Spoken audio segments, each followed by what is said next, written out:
ہم اپنوں کے دکھ درد دور کیے جائیں اور غیر جب اس مسجد کی چوکھٹ تک آ جائیں تو ان کے ساتھ صلہ رحمی کی جائے. اس لیے یہ مسجد بنائی جس کو اللہ نے اپنے گھر کا. تو مسجد میں کچھ ہے ہی نہیں. آپ نبی علیہ الصلوۃ والسلام کی مسجد میں جائیے آج بھی, وہاں اصحاب صفہ کا ایک چبوترا بنا ہوا. اصحاب صفہ کا ایک چبوترا بنا ہوا.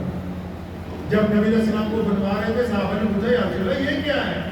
تو نبی علیہ السلام نے بتایا یہ پہلے مدرسہ ہے, یہ پہلا یتیم خانہ ہے, یہ پہلا مسافر خانہ ہے, یہ پہلا اندھوں کا گھر ہے, یہاں اپاہج رہیں گے, بے سہارا رہیں گے. یا رسول اللہ کیا کریں گے؟ فرمایا پہلے ہم ان کو کھانا کھلائیں گے, بعد میں ہم کھانا کھلائیں گے. ہماری مسجد میں ہے, ہماری مسجد میں ہے اصحاب صفہ کا چبوترا. ارے چبوترا نہیں بنا سکتے تو اصحاب صفہ کے چبوترے کا حکم ہی باقی ہو, جس طرح مسجد نبوی میں باقی ہے. مسجد نبوی میں تعلیم بھی ہوتی ہے, مسجد نبوی میں سونے کا بھی کسی کو انکار نہیں, مسجد نبوی میں 100 ڈاکٹر 24 گھنٹے ڈیوٹی دیتے ہیں الگ الگ دروازوں کے پیچھے بیٹھے ہوئے.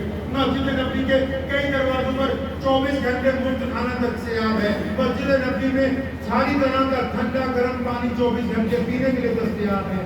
اس کا اصحاب صفہ کا چبوترا گرچہ گھیر دیا, لیکن اصحاب صفہ کے چبوترے کا حکم مسجد نبوی میں باقی ہے. تو کیا آپ کی مسجد میں بھی کوئی رجسٹر لگا ہوا ہے؟ کئی مولوی مجھ سے ناراض ہو جاتے ہیں, سن لو آپ بھی. میں ان کو کہتا ہوں کہ جو زکات اکٹھی کر کر کے 5000 کلومیٹر پہ بھیج رہے ہیں, نبی علیہ السلام کیا چاہتے ہیں؟ رسول اللہ کیا چاہتے ہیں؟ ابو بکر صدیق کو کہا زکات اکٹھی کرو, کہاں؟ مسجد میں. مطلب زکات کو سینٹرلائز کر دو. سینٹرلائز کر کے کیا کریں گے یا رسول اللہ صلی اللہ علیہ وسلم؟ جو ہمارے قریب میں قریب ہوں گے, جو مسکین ہوں گے, جو محتاج ہوں گے, پہلے ان کی خبر گیری کریں گے. آپ بتاؤ مسجد والوں, کیا تمہیں پتا ہے تمہارے محلے میں کتنے یتیم ہیں, کتنے مسکین ہیں, کتنی بیوائیں ہیں؟ کون ایسا ہے جس کا کاروبار نہیں چلتا؟ کون ایسا ہے جس کی کئی سال سے بیٹی گھر میں بیٹھی ہے, شادی نہیں ہو سکتی؟ کیا ہم نے بھی کبھی اس طرح متوجہ کیا یا صرف ہم اسی چکر میں لگے ہوئے کہ ہمارا نام ہو جائے, بس لوگوں کو پتہ لگ جانا چاہیے کہ ہم کا کام کر رہے ہیں.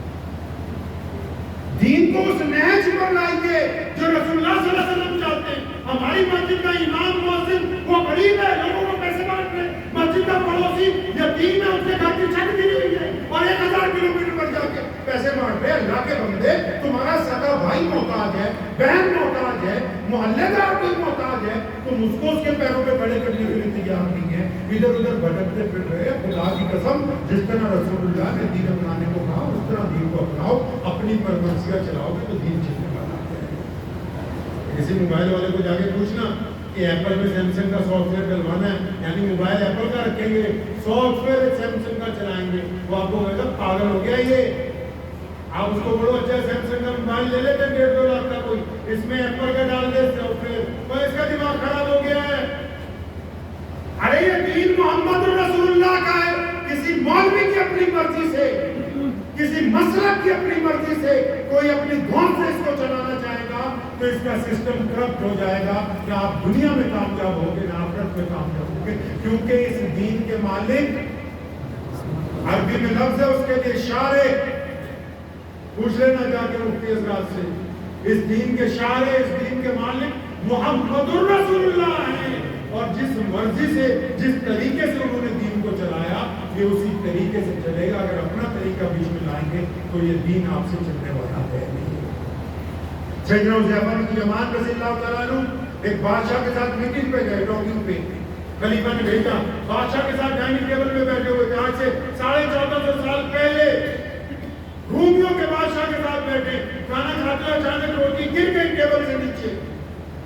حضرت اٹھے, اس کو روٹی کو اٹھایا, جھاڑ کے جب کھانے لگے, ساتھ میں ان کا جو پیے تھا اس وقت, اس نے ان کو ٹوکا بازو پکڑ کے کہا حضرت یہ بادشاہ دیکھ رہا ہے, کیا کہتا کہ مسلمانوں کا امبیسڈر آیا, مسلمانوں کا سفیر آیا, اس کی روٹی گر گئی, یہ زمین سے اٹھا کے کھا رہا ہے. فرمایا بدبخت اپنی زبان بند رکھ, محمد الرسول اللہ نے کہا کہ رزق اگر گر جائے تو زمین سے اٹھا کے کھاؤ, یہ پاک چیز ہے. ہم دنیا کے بادشاہوں کی رضامندی کے لیے محمد رسول اللہ کے دین کرتے ہیں, دنیا کی مرضی نہیں دیکھیں گے, رسول اللہ صلی اللہ علیہ وسلم کی مرضی دیکھیں گے. تو وقت بھی بہت ہو گیا ہے, باتیں بھی ماشاءاللہ آپ سے بہت ہو گئی ہے. گزارش بس یہی ہے ایک قدم دین کی طرف بڑھانا ہے، بڑھائیں گے انشاءاللہ۔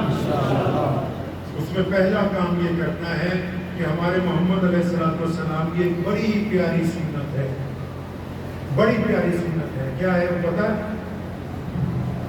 کیا ہے بتاؤ؟ نہیں بتاؤ؟ بڑھا دو تو کہاں بڑھا دو گے؟ نہیں ارے بڑھا دو گے نہیں بھائی، مسجدوں کے پردھان بیٹھے ہوئے، ارے دین سیکھنا ہے کہ نہیں سیکھنا بھائی؟ تو مولویوں کی خدمت کرنی سنو رسول اللہ کی سنت کیا۔ انہوں نے 23 سالہ زندگی میں علیہ السلام نے جتنی گفتگو کی ہے، چاہے وہ اپنوں سے ہے، پرایوں سے ہے، میدان جنگ میں ہے یا محاصرے میں ہے، ساری کی ساری گفتگو مثبت ہے، پازیٹو گفتگو ہے۔ نبی علیہ السلام کبھی نیگیٹو گفتگو کو پسند نہیں کرتے۔ کیا ہے سنت نبی علیہ السلام کی؟ کہ جب آپ کسی سے بات کریں تو پازیٹو بات کریں۔ کون سی بات کریں جی؟ پازیٹو۔ ہم لوگ کیسی کرتے ہیں؟ ہم لوگ ڈرانے کی بات کرتے ہیں، دوسرے خوف زدہ کرنے کی بات کرتے ہیں۔ شریعت نے کہا کہ اگر آپ کسی کی تعریف نہیں کر سکتے تو اس کی برائی نہ کیجیے، اگر آپ کسی کو حوصلہ نہیں دے سکتے تو اس کا حوصلہ توڑیے نہیں۔ ہم لوگ بیمار سے مثال پرسی پتہ کیسے کرتے ہیں؟ آج کل جو ٹرینڈ یہاں چلا ہوا ہے، اگر کسی کو ملنے جائیں گے تو پہلے لفظ ہمارے ہی ہوتے ہیں، اماں چچا میاں تم تو بہت کمزور لگ رہے ہیں۔ اب اس کا دل بیٹھ جاتا ہے، ہم شرارت کر رہے ہیں، ہم تو شرارت کر رہے ہیں، مریض کا دل بیٹھ گیا، وہ یار میں تو آج اپنے آپ کو اچھا سمجھ جاتا ہے تو بتا رہا ہی۔ پھر ہم اگلی شرارت کیا کرتے ہیں؟ ہم کہتے ہو ہمارے محلے میں فلاں تاؤ ہے نا، اس کا انتقال بھی اسی بیماری سے ہوا۔ ہم اس کے دل کو مجروح کرنا چاہتے ہیں۔ اچھا ہم اپنے حساب سے تو اچھا کر رہے ہیں۔ قرآن نے کہا وَيْلٌ لِكُلِّ ہُمَزَةٍ لُمَزَةٍ، کہ ویر اور تباہی ہے ان لوگوں کے لیے جو دوسروں کے عیب تلاش کرتے ہیں، پھر ان عیبوں کو آگے سپلائی کرنے کے اندر لگے۔ اللہ کو یہ بات نہیں پسند۔ آپ جاتے ہیں اللہ والوں کے پاس، بہت سارے لوگ الگ الگ مفتیوں کے پاس، بزرگوں کے پاس، جب آپ جاتے ہیں نا، فیس بک دیکھیے، فیس بک آپ نے واٹس ایپ نہیں، فیس بک، اس پہ آپ کوئی فوٹو ڈال دیجئے تو جتنے آپ کے فرینڈس ہیں اس پہ کمنٹ کرتے ہیں، کوئی ماشاءاللہ لکھتا ہے، کوئی بیوٹیفل لکھتا ہے، الگ الگ کمنٹ کرتا ہے۔ تو یہ اب سے نہیں چل رہی، یہ ہزاروں سالوں سے چل رہی ہے۔ جب ہم کسی بزرگ کے پاس جاتے ہیں وہ ہاتھ اٹھا لیتے ہیں، یا اللہ یہ بنا